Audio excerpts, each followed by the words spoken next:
Magandang araw mga idol, DJL Sports TV, nagbabalik po mga idol. So for today's video mga idol ay magre-react po tayo dito sa video ni idol nating Kaistorya Sports TV. No? Grabe, ako naniniwala ako dito sa kanyang content mga idol. Ito pala ang dahilan kung bakit ayaw talaga labanan ni Inoue at Donaire itong si Casimero. Takot nga ba? So panoorin natin mga idol at magbigay tayo ng reaction. So please don't forget to like and subscribe ni Kaistorya Sports TV mga idol. Sana mapagbigyan tayo ni idol natin na i-react ang kanyang video. So let's go mga idol, panoorin natin. Sa umiinit na tagpo mula sa dibisyon na bantamweight ay patuloy pa rin namamayagpag ang mga tinaguriang hari sa dibisyon na ito na sila The Flash Nonito Donaire, The Monster na Oya Inoue, Cuadro Alas, Grabe, no? Casimero. Ngunit bakit sa haba-haba ng panahon, bakit nga ba hindi matuloy-tuloy ang laban ng dalawang kampyon na si Inoue at Donaire sa angas ng Pinas na si Cuadro Alas Casimero? Ano nga ba ang totoong dahilan? Umiiwas nga ba ang mga ito kay Cuadro Alas? Ano nga bang meron kay Casimero at napakahirap para kay Inoue at Donaire labanan ng katulad niya? May lakas nga ba si Casimero na kinakatakutan ng dalawang ito na hindi natin nalalaman? Sa video natin ngayon mga idol ay ating aalamin kung bakit nga ba hanggang sa ngayon ay hindi pa rin nilalabanan ni Inoue at Donaire si Cuadro Alas Janriel Casimero.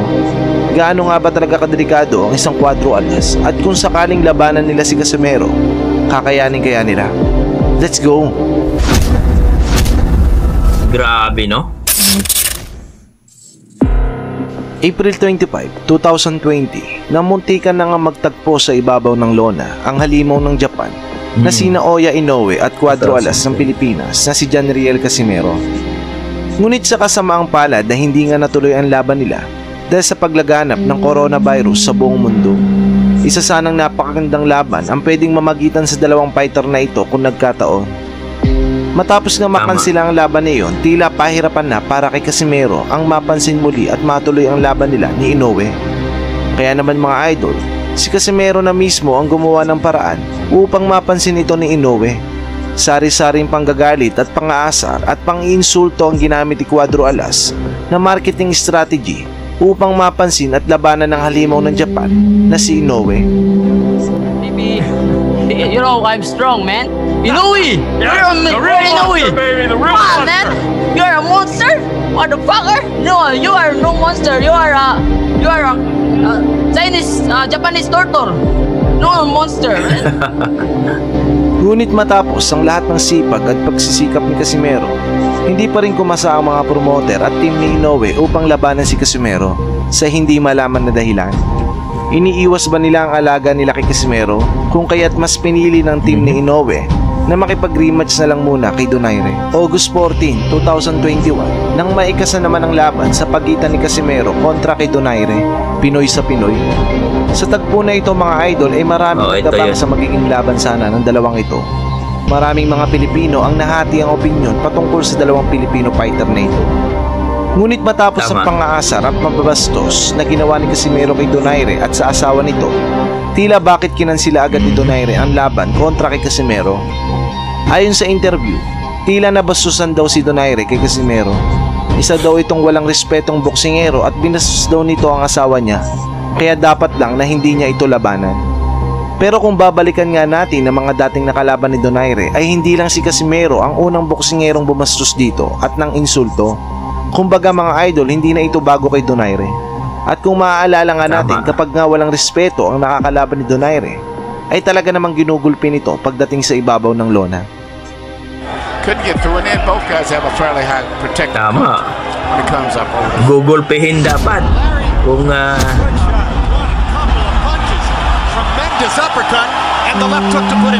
Ngunit bakit pagdating kay Casimero ay tuluyan itong kinansila ang laban sa pagitan nila? Ano nga ba ang totoong dahilan?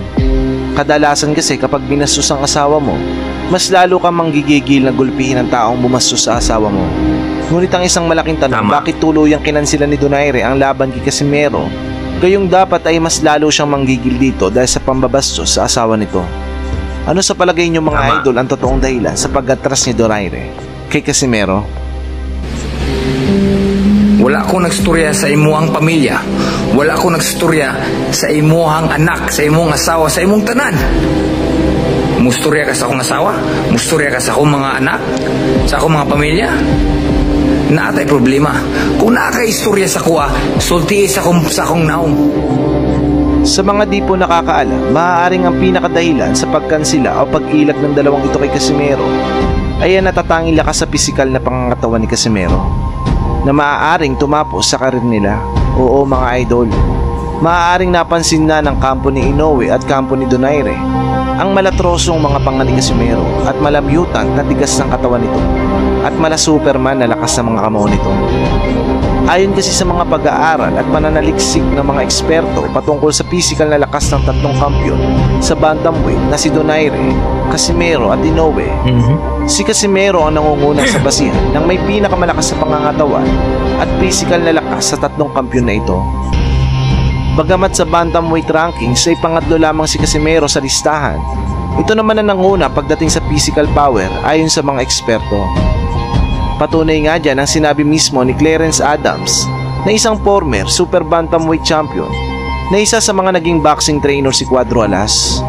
Nasabi nga nito na sa dami-dami ng mga boksingerong nahawakan niya ay kakaiba nga daw talaga ang lakas ng mga kamao ng angas ng Pinas. Nasabi nga din ito na kung sakali nga daw na itatapat kay Casimero ang halimaw na si Inoue at the Flash Nonito Donaire, 80% daw ay matutulog sa lona ang dalawang ito pagka nagkataon mga idol. Hanggang sa ngayon, wala pa rin makapagsabi kung ano nga ba ang kahinaan ni Casimero. Samantala, sa kabilang banda ay na-expose na nga ang kahinaan ng dalawang kampiyon na si Inoue at Donaire. Tulad ni Inoue, mahina ang pagmumuka, madaling dumugo ang ilong, madaling mapinsala ang pagmumuka nito. Napatunayan ito sa naging laban nito kay The Flash Nonito Donaire matapos nga magkaroon ito ng isang eye socket injury at pagkabasag at pagdurugo ng ilong nito. Si Donaire naman ay napakahina ng lower body. Madali lang itong tumiklop matapos matamaan ng isang body shots kontra sa naging laban nito kay Inoue. Isa itong faktor na ito na maaaring dahilan mga idol kung bakit hindi matuloy-tuloy ang laban ng dalawa kay Casimero. Dahil nga sa nakikita nilang totoong lakas nito na maaaring sumira sa karir ng mga ito. Di man kagustuhan ni Inoue at Donaire ang hindi labanan si Casimero, maaaring iniiwas lang mismo ito ng mga promoter na mga ito kay Casimero dahil mismo sila ay alam na nila kung gaano nga ba talaga kalakas ang isang John Riel Casimero. Kaya naman nilalayo nila ang mga alaga nila sa totoong halimaw na si Casimero. Kayo mga idol, ano ba sa palagay nyo ang dahilan kung bakit napakahirap para sa dalawang Inoue at Donaire matuloy ang laban sa isang Cuadro Alas angas ng Pinas, John Riel Casimero? Comment lang kayo at ating irerespeto yan mga idol. Maraming salamat po. Grabe mga idol, no? At narinig natin at nakita natin kung paano pinaliwanag ni Kaistorya TV mga idol. Grabe! Isa ako sa mga naniniwala mga idol na hindi dahilan ang pambabastos ni Cuadro Alas Casimero kay Naoya Inoue or kay Donaire na hindi tinuloy ang kanilang laban. Kumbaga, para sa akin, iniwasan talaga nila. Kasi nakita nila kung gaano kabangis itong si Casimero mga idol. Kasi kung hindi mo iwasan si Casimero, sigurado baka mamaya talagang tapos ang karir nyo. Pero kita naman natin mga idol sa dalawang mata natin kung gaano pinulbos, no, itong si Sulani Titi ni Casimero. So anong reason doon? Malakas talaga si Casimero. Hindi basta-bastang boksingero. At wala naman silang irerason nga kung bakit pareho naman silang kampiyon. So, kumbaga, unification bout sana yun. Pero marami nagsasabi na parehong dahilan daw. No, nabastusan sila ni Casimero. Pero gaya ng sinabi natin, iba-iba ang opinion natin. Iba-iba ang isip natin. Para sa akin, kung bilang true warriors ka, yung nang babastos sa'yo, talagang gugulpihin mo sa lona yan.